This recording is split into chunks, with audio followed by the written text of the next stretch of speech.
The reason that many fail in overcoming different things like afflictions, temptations,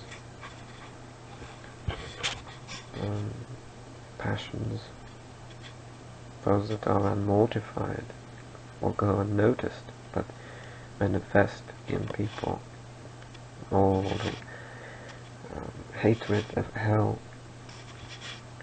So much of a reason consists of a reason for the failure in people's attempts, which are so often misguided, attempts to overcome evil in their lives, evil in themselves, is because people may tend to view the evil as a kind of a mass of rubbish that they, by disposing of, are free of. But the point is that this means overlooking something of pivotal gravity as regards the issue of spiritual warfare, which we can, for convenience sake, subdivide into warring against the devils and mortifying our flesh. And sometimes there is this tendency to confuse or to set both so very wide apart as to make totally heterogeneous, although the truth is in the balanced middle. But this balanced middle is nothing easy to achieve. It's like the middle of a mountain, which is the highest point, but without scaling the mountain you cannot reach it. And scaling the mountain is very tough, with all the rigidity, with all the peril, even mortal peril, on the edge of different ledges and turns and by-turns and curves, and you cannot really easily mount the mountain. So, to understand at least somewhat of some facets of this problem, we might need to see wicked passions for what they are. We can speak of the mechanisms and the tools of the demonic forces, which in its place is alright, but the problem here is that so often there is a tendency to depersonalize evil, to misunderstand that just even if a person says he knows that there are demons behind those things, you still have to clarify whether the person in question who speaks so does in fact practice this kind of knowledge, or he just refers to it as a commonplace but never activates the derivative conclusions and derivative requisites to enact in spiritual warfare against wicked things, wicked spirits. So, what is really the point here? It is that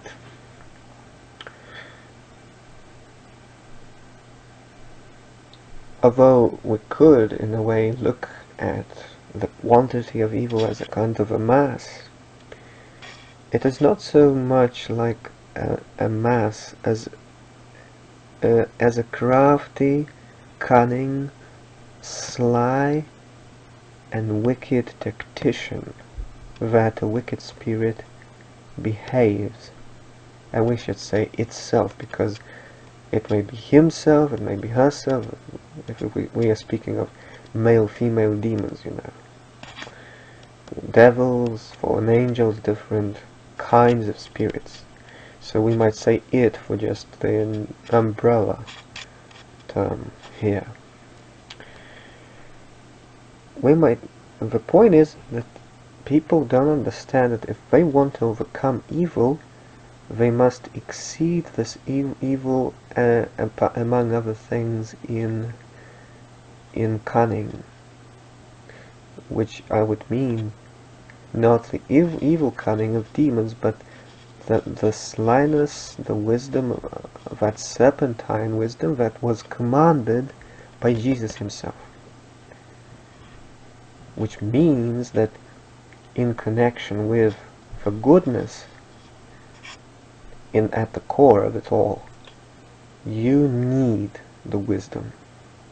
Because those two ingredients are mutually supportive. If you are not on your lookout, or if you are not acting in the kindness of Jesus enough, in the purity of Jesus enough, in the holiness of Jesus enough. So there are two facets to it, two sides, two pillars upon which the whole tenement of this spirituality stands, basically.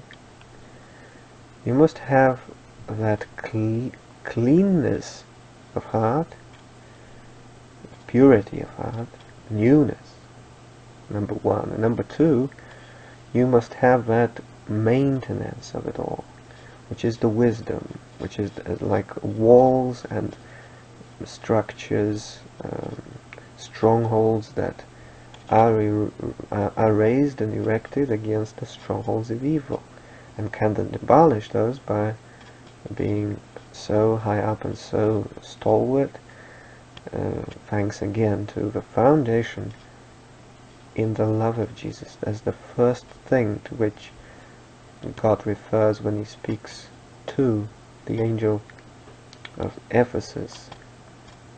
And you can actually take a look at Ephesians. You have two mentions of Ephesians basically in the epistle of St. Paul and also in the book of Revelation, which means there's some significance to that if we look at it in connection to each other, to either part. So, and what ensues is that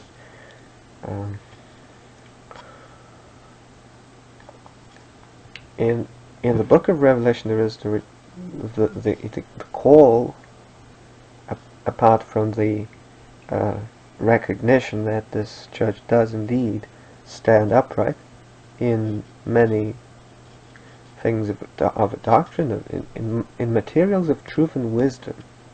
But the point is, what Ephesians so terribly are deficient in is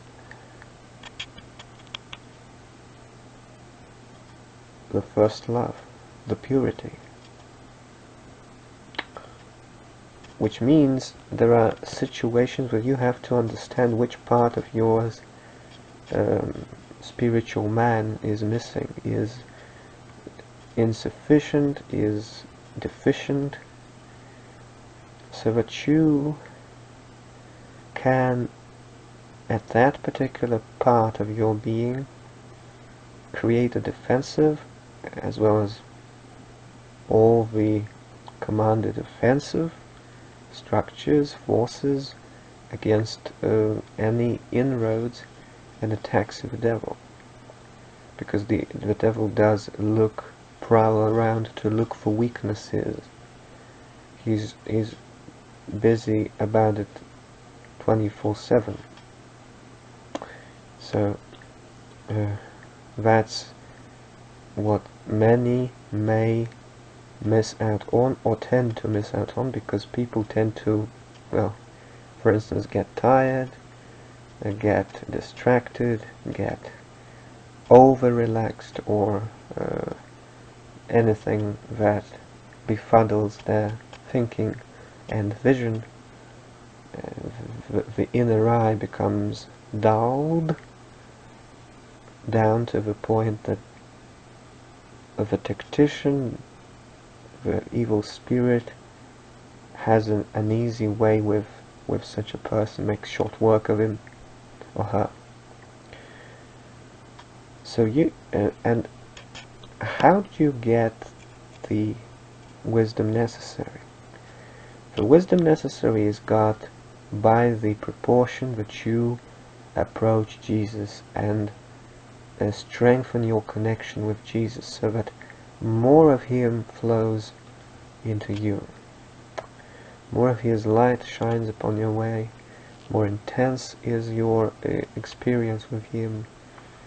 And this is the primary, where the goal, the spiritual purity is, the goodness is that hub, that central piece is established. And frankly, many don't have this established because they don't cooperate with Jesus to such an extent as is not just desirable but requisite, necessary by, well, as stated clearly by the Spirit of God, that without this you are easy prey for the wicked spirits on the loose all about, seeking how they can trip you up, how they can steal from you, kill you, and destroy you. So those three major segments of what they do are further subdivided into how the manner that they carry these the purposes to the end. So you won't feel the demonic for the sake of being proof against it. You won't feel the demonic attacks from with what intention, what they want to do with you, if you do not make sure to feel Jesus primarily above all. If you don't seek Him and relish Him above all things. So this is the primal, the paramount condition. And so many fail in that, not living up to the desires of Jesus about them. This is the crux. That's where you have to be. That's where you have to dig in. If you want to deceive the deceiver, that's the point. If you're not going into promotion with God, you are not basically proof against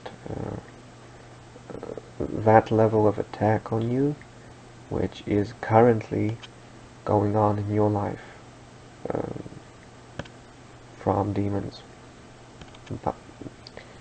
which is affected by demons.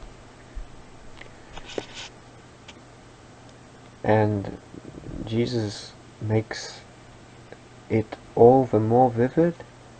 Every feature of the phenomena that he teaches about, more and more illuminated, clearer and clearer, more clear cut by the process, insofar as you are going with Jesus. This is the rule of thumb. If you are somewhere in the unknown, to your detriment, you feel you're going the wrong way, you just have these kinds of demonic infestations in your life which you cannot control, because in your strength you never can.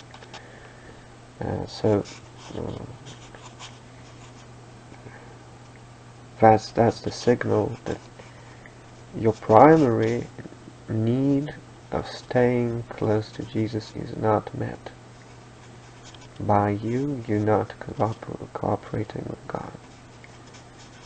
And this takes all the subtlety, because in Genesis the devil is referred to as the subtle one. But mark you this very important point. But before the fall of Satan, that spirit was just that subtle one. He just basically embezzled he took away with himself all those qualities that remained after the fall, and he just gyrated them into complete mayhem of evil. But the point is that that subtlety is not something in itself wrong. It is when it is applied for evil purposes that it is so. And the subtlety of God is expressed specifically in Him being the Spirit, in Him being Spirit. And that pure Spirit that God is precisely where you have to be, and what you have to achieve, whom you have to achieve, at what level of being you have to be. You have to basically come upon God. It means you have basically to pinpoint with your apperception God Himself. You have to, it's as well, you can imagine a row of well, let's say discs or something like that, a stack of them, a row, horizontal row, you know, and you have to pass your finger to the exact disc which you need. This is precisely the point, this is precisely the process in the Spirit that you have to undergo and effect in the Spirit of God in order to find Him. By Himself you find Himself. That's the mystery, and that's the reality. And then when you are stuck in the right groove, you can go the right way, and it will be just the upkeep of the maintenance of the positions, and of course all the development of going deeper and deeper. That's undoubted. But the point is to be on that mode, in that mode where you tackle the enemy as a crafty, cunning, sly, and wicked tactician, as it is in detective stories or mystery stories or something like that, where a protagonist, a character, main character, is facing a very advanced, skillful enemy. And unless you have the right kit, unless you are equipped, unless you are competent enough, which is life expertise, the school of life, you cannot really master the science, and nor can you gain the advantage and overcome. May Jesus give you that illumination, that inspiration, whereby you can see this reality and be immersed in the right kind of living it out. May Jesus give you wisdom, and may Jesus bless you.